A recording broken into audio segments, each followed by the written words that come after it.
NewsChannel5 on your site presents Kaleidoscope, focusing on people who make a difference in Northeast Ohio communities.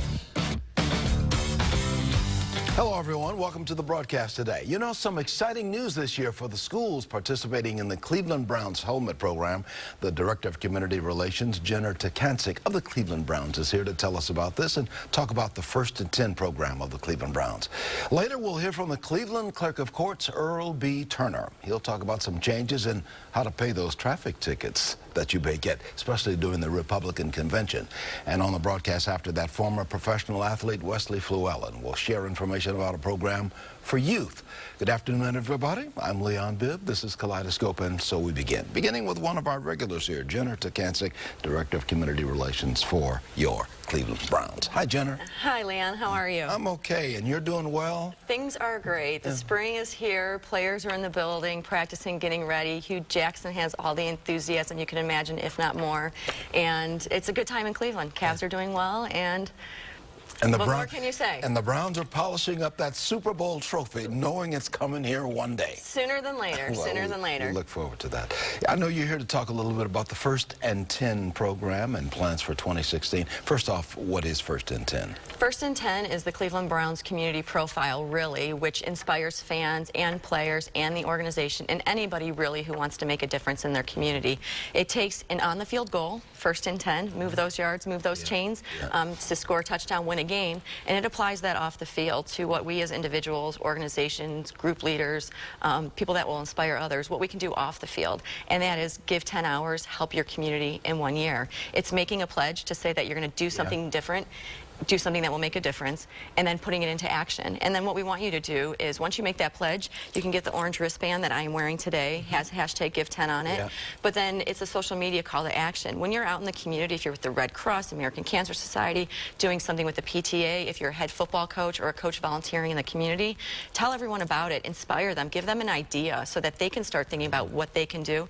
And when you share that message on social media, use hashtag Give 10, and everyone, all of our fans nationally, internationally, we're all on the same page, and we're moving forward together. We're moving those chains in the community. It's like a team. We're all working together. We are all in it together. The backs are doing their job, quarterback's doing his job, and the line's doing its job, and we're moving the ball. We are. First and 10, first down, Cleveland Browns. Yep. That's what we want. Well, good thing, and we all can participate in that. You've got something else talking about the helmets program. What's that involved? The helmets program.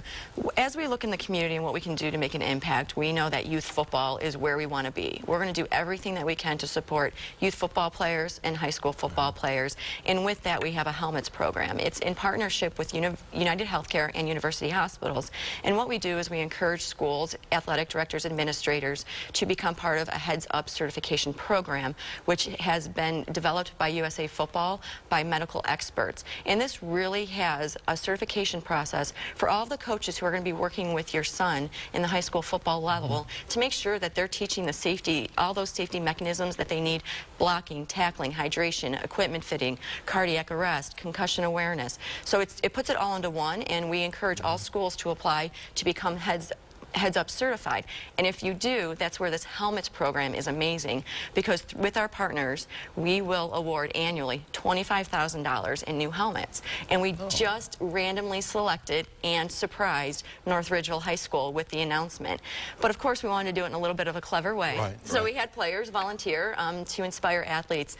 And we had Cam Irving showed up at the school, held up a check for $25,000. The kids were floored. The coaches were excited. They had no idea that this was awarded to them because they were randomly selected, but we wanted to do it in a clever way. But beyond that, we wanted to show off the new helmets. The school decided to change up their helmet look. It's a 5-star helmet. So Cam Irving announces $25,000, and then he says, "Oh, we have one other surprise. Let's take a look at your new uniform, your new helmet." We pull back the curtain, and there's a mannequin, right? Standing there, stoic. Well, it's a mannequin, right? It's not going to be stoic, right? So standing there, so you know, team captains get called up, and they come up and they say, "Hey, we'll grab the new helmet." So they go to grab the new helmet, and the mannequin jumps out and then takes off the helmet to reveal Robert Griffin III was the one that made the surprise. Oh, what a surprise. So, it was amazing. I mean, the school was so excited, and it really was. I mean, it was just a really fun day, a really fun way to talk about the health and safety of the sport, get everyone on board, get everyone engaged. But then it's also a message to our fans. If you're in a high school football program, that could be you next. United Healthcare, the university hospitals, we all want to help make a difference, and everyone has the option. Go to clevelandbrowns.com, look up the helmets program. You got all kinds of stuff going on. You got the Browns, you got the Browns camp. People can register for the Browns camp. You're running that too, Yes, right? we are. We have a team in the building. I mean, there's so many of us behind the scenes that just want to make a difference in the community. We're committed to football, and we're committed to the community, hands down. And our Browns Youth Football Camp is just around the corner. Registration is currently open. It does sell out quick, but we want everyone to know that you can register. It's a 3-day camp for kids 7 to 12 years old. It takes place at First Energy Stadium. Kids will be announced on the scoreboard. They'll run out of a tunnel like the players. They'll have the chance to meet members of our rookie team. But if you go online, you can sign up June 13th.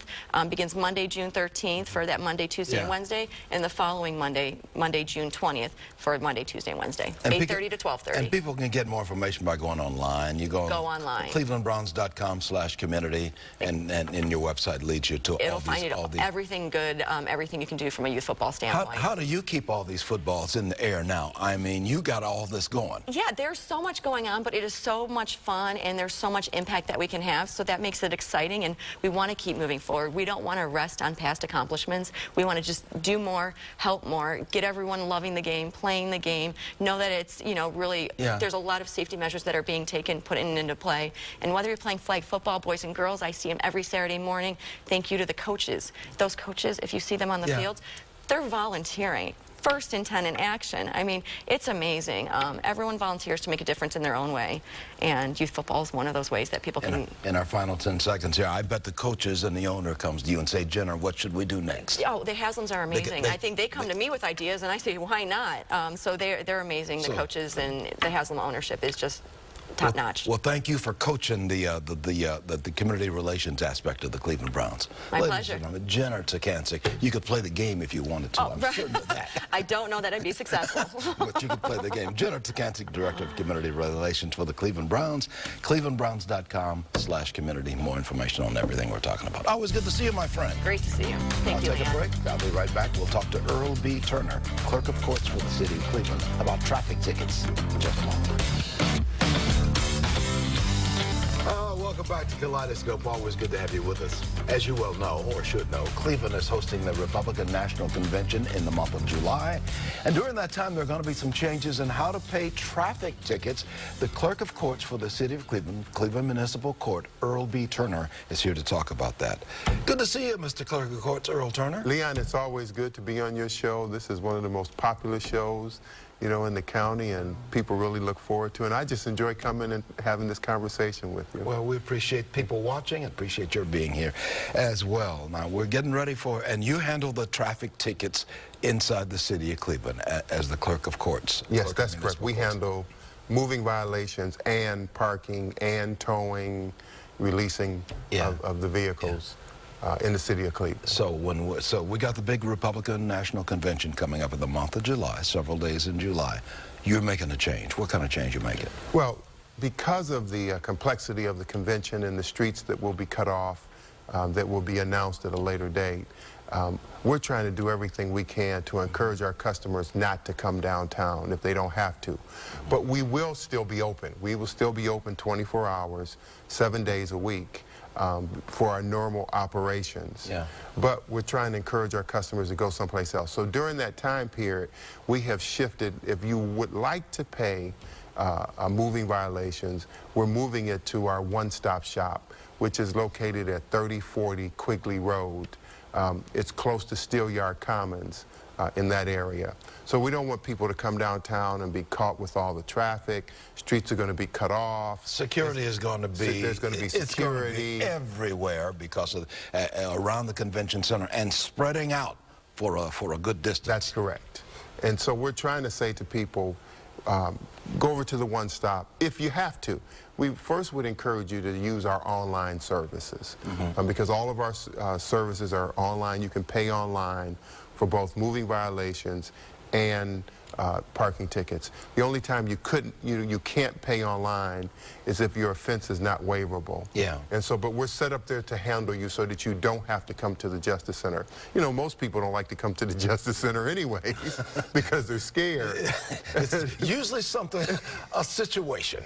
But we try to encourage people even, you know, to understand that it's better to take care of it than not to take care of it, because it only gets worse. And you can write a check, of course, and send it through the Postal Service mail. Yes. Right? You can always do that. Yes, you can always still write a check, although there's not many people writing checks anymore. Yeah. Well, I still got a check here, too. I still write a check here and there. The only check I write, Leon, is actually the church. I write 4 checks a month, and they're actually to my church. As the church says, God bless you, son. God bless you for what you do. No, so do I. So do I. We're getting up there, and so I still write checks here and there. You've got something called In the Neighborhood program. What's that? Well, we started In the Neighborhood. It's going into its 8th year, and it's changed. Each year, originally when we started in Dave's supermarket, parking lots. We started in vacant lots. Where we wanted to come out of the Justice Center because so many people told me, I'm not coming down. You know, people would tell me, Mr. Turner, I'd say, why don't you come to the Justice Center? And they would say, Mr. Turner, do you understand what happens at the Justice Center? Yeah. And so they were scared to come down. And so we started In the Neighborhood. So we actually take my office in the neighborhood. Now we're at different churches. We started originally, the first location every year is at the Word Church. We go then to the Mega Church. We're going to the Prince Hall, Masonic Lodge, which is located on Kinsman. Now, what would they be coming to your office for? What are we talking about? Most of these people have, they have either a warrant for their arrest because they failed to take care of handle their business during the time that their violations were issued. Many times people have so many problems in life. Maybe they can't afford it, they've lost their job at the time. And so our program is designed to get them back into court. But what we've done, Leon, because we found that so many of those people had multiple offenses. They might have one, because what happens is you get a ticket in Cleveland and your license gets suspended, they keep on driving, then they get caught in Shaker, they get caught all over the place. So we've been able to get other suburbs to join into our In the Neighborhood program. We actually have Bedford, Berea, Cleveland Heights, East Cleveland, Parma, Rocky River, Shaker, and South Euclid. And so when people come to our program, we can now give them documents to go to the other court to get their lives back in order. And they can take care of that business. They can straighten things out. We also have juvenile court there because people have problems with juvenile court. We have child support there to try to get their situations clean with child support. We also have jobs and family services there. So we look at it as not just Cleveland Municipal Court, it's a holistic approach. We have an employment agency there, and so it's a complete program now to help people. And Leon, what's good about the program, we can guide them from court to get all their problems resolved, and once they get their problems resolved, they can go to the BMV, and for $50, they can get their driver's license Now, back. they can get more information by getting online, right? And if they go online, cmcoh.org. That's correct. cmcoh.org. We've got that at the bottom of the screen. Or if they telephone your office, you can give them a direct, because you've got so many locations. 216-664-6106. And that way they don't have to get into the Justice Center itself. Actually, that's Obie Shelton's phone number, and he's the director of In the Neighborhood, so I encourage everybody to call him. Call Obie Shelton, my good friend Obie Shelton. Yes. Longtime television journalist, now working for Earl Turner for the last, many years. Many years now. Good to see you, Earl. Leon, it's always good to be on your show. Always good to have you on the broadcast, and we will pay our parking tickets promptly, and we'll do it the right way. And I'm not the parking ticket man. I'm just Earl Turner. We'll try not to get parking tickets. That's hard to do sometimes. So many thanks still for being on the broadcast. I'll be right back in just a moment. We're going to talk about reducing academic barriers for youth. This is Kaleidoscope. Back shortly.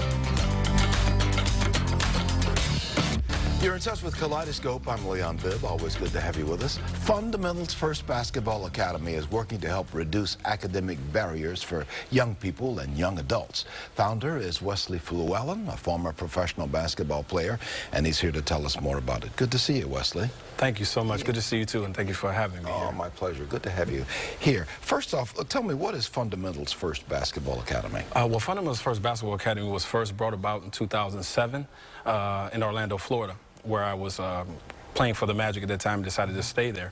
And there was a young man who I took notice of, who seemed to be a talented kid, and I wanted to see where he was going to college. And he informed me that he wished he could go to college. He just didn't have anyone educating him on how to do it. Yeah. And I took it upon myself to call coaches and do some research on the SAT, ACT, clearance house for him, and got that man a scholarship. Oh, good. And following that situation, it felt so great that I wanted to continue to do it.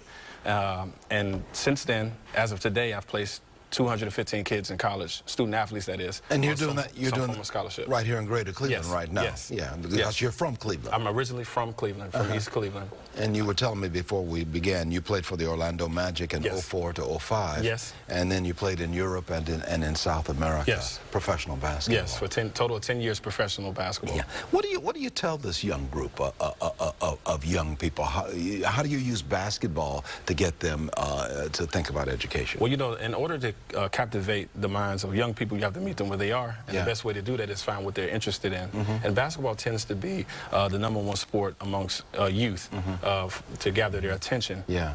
We're looking at some pictures right now that you brought along right Yes. here. Tell me about these photographs that we're looking at. Well, these photographs, because my academy is not just based in the United States, but it's based abroad as well. So I'm in Africa and Trinidad, Germany, Mexico, Brazil.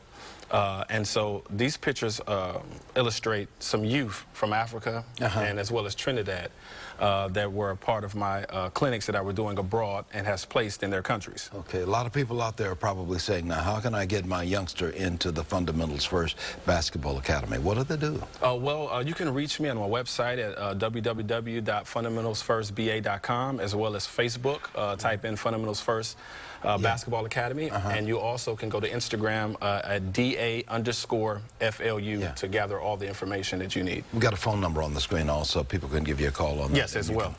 And you can hook them up, 216-269-1535, as you see at the bottom of the screen. What is it you try to tell these young people? Well, I try to get them to understand that success is a choice, and it's definitely an option, and it's up to them to decide. It's available for them. And so what I do is I create avenues and bring other people who are of prestigious careers to come in and educate them on the importance of education, morals, ethics, respect, and self-worth. Also have a academic basketball program throughout the Cleveland Metropolitan School District, which is doing a great job in regards to building camaraderie amongst the student body, increasing attendance and test scores, and behavioral of communication amongst the student body. It all fits together, doesn't it? Exactly. You brought a T-shirt with you. I want to take it. Yes, this is for you. Well, thank you. But I want to show this T-shirt. Many thanks for bringing me the T-shirt. Of course, I'll use it. But I love the logo. Explain that logo if we can get a shot of that. Well, right there. one of my best friends, his name is Dwayne Wade, and he what I wanted him to do was illustrate, because he's an artist, illustrate an athlete that's reaching for something that's higher than basketball.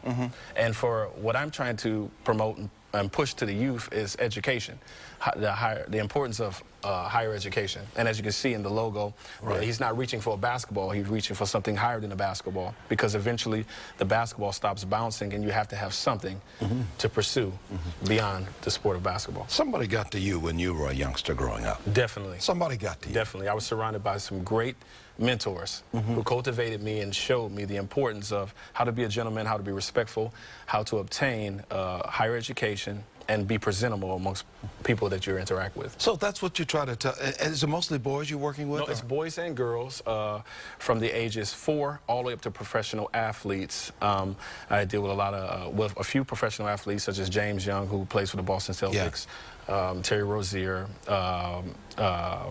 Kirkland Buchanan, who plays in Italy, and then, you know, a lot of college players, but then it trickles all the way down to the age 4. So because of your prominence as a professional basketball player, former professional basketball player, you use that as kind of an entry point. You get your foot in the door. Exactly. And once we get the foot in the door, you hand them a basketball, but you also say, leave with so much more. But we're looking for that high school diploma, we're looking for that college degree, and we're looking for all of that. And also, Leon, what it does ultimately is change the environment of our community.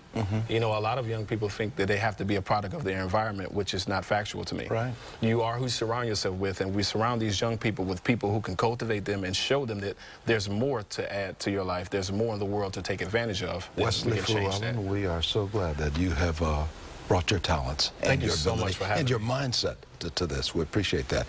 By the way, I'm going to put a phone number on the screen, 269-1535. In the 216 area code, you can get more information on that, or you can go to fundamentalsfirstba.com. Yes. Fundamentalsfirstba.com. More information on everything we're talking about Wesley Llewellyn. Good to have you with us. Thank you so much. It's back in Cleveland, his hometown. Played for the Orlando Magic. Thank you. But that's Thank you okay. so much. We're glad to have you here. Yes. Okay. No place like home. No place like home, indeed. We're going to talk more about home with Donna Dabbs of the Small Business Development Center of the Urban League of Greater Cleveland in just a moment. Good to have you back with Kaleidoscope, the morning exchange segment. That means the Urban League of Greater Cleveland will be joining us. That means Donna Dabbs of the Urban League. She's director of the Small Business Development Center, part of the entrepreneurship arm of the Urban League. How you doing? I'm doing great. Than's for asking me. Yeah. What are you thinking about today? Well, I'm thinking about how the Entrepreneurship Center is really helping people move their businesses forward and how we're help build the community. The biggest thing is with all the contests and Shark Tanks and things going on, we're focusing this year on helping people practice their pitch. Yeah. So if you're an existing business and you maybe come across a contest, you want to win some money, you want to impress people, we have a new pitch workshop where people can come and practice. And now you're not talking about throwing the fastball. Not that kind of pitch, no. You're talking about, what are you talking about It's the verbal yourself? pitch. The verbal pitch. Yes, it's being interesting, it's being exciting. My name is Leon Bibb, Yes. and this is what we do at my company. And That getting kind of people thing. interested in what you do. Yeah. And how is that working for you? It's working really well. Usually the workshops are small, so people get individual attention. And then we're going to add a component where we actually tape people so they can see themselves. Oh, is that right? Yes. So people can get more information on all of this if they just give a phone call to the Urban League of Greater Cleveland? Yeah. You have the number? I got the number. Okay. I got your Okay, then I won't give the number. I have your number, 622-0999. Yes. That's in the 216 area code. Yes. You don't call the office much. No, I don't. You're in the office answering the phone. Yeah, things are going well, though, at the Urban League. You guys are hanging in there quite strong. Oh, yeah, we're coming back real strong. You know, we've got a robust entrepreneurship center, youth center, lots of programs. The parking lot's usually full. Yeah. You know, it's a small parking lot, probably about 25 parking spaces. And on any given day, it will be a challenge to find a place to park. It's always good to have you on the broadcast. Good to be here. Thank you. Donna Dabbs of the Urban League. She's director of the Small Business Development Center, which is part of the entrepreneurship arm of the Urban League. That's going to do it. Be well, everybody. This has been a presentation of News Channel 5's Kaleidoscope, a weekly public affairs program brought to you in partnership with the Urban League of Greater Cleveland.